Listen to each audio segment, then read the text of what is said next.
আসসালামু আলাইকুম সবাইকে ক্লাউড আইসিটিকে স্বাগতম জানাচ্ছি। কেমন আছো? আশা করি সবাই খুব ভালো আছো।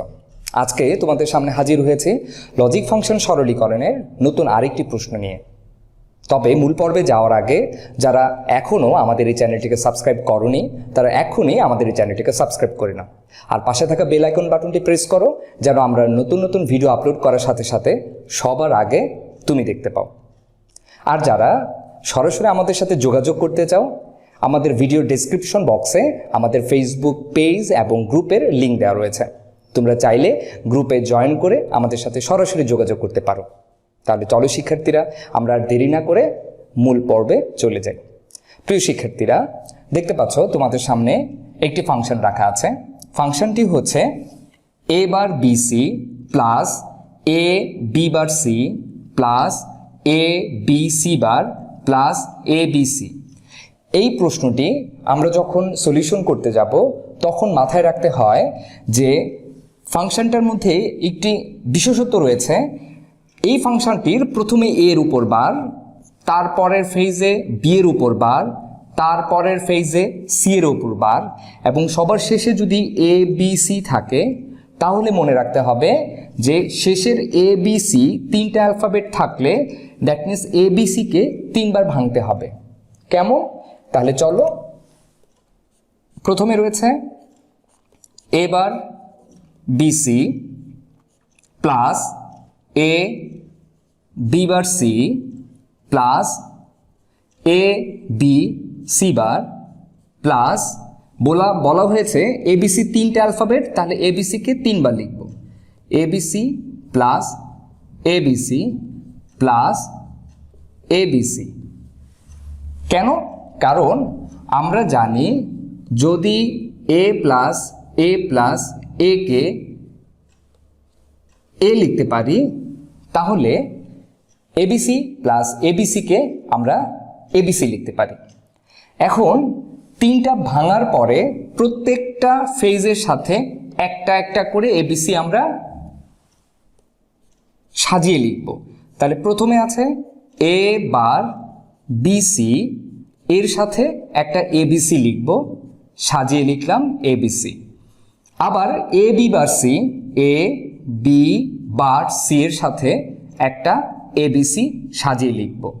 আবার a b c bar, a b c বারের সাথে একটা abc সাজিয়ে লিখলাম।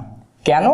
কারণ এখান থেকে আমরা দেখতে পাচ্ছি খুব চমৎকার সূত্রে ফেলানো যায়। যেমন এই দুইটা রাশির দিকে যদি তাকাই, এই দুইটা রাশি থেকে bc কমন যায়, তাহলে bc চলে গেলে থাকে a bar plus a।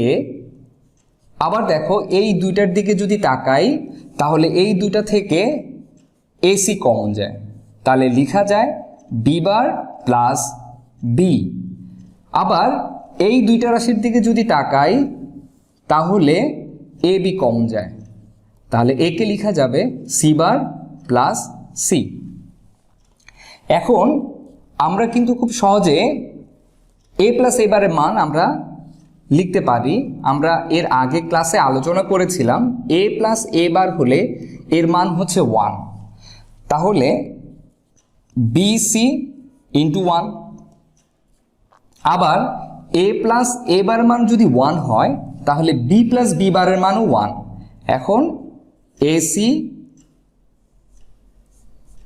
Into 1 মান বসিয়ে দিলাম।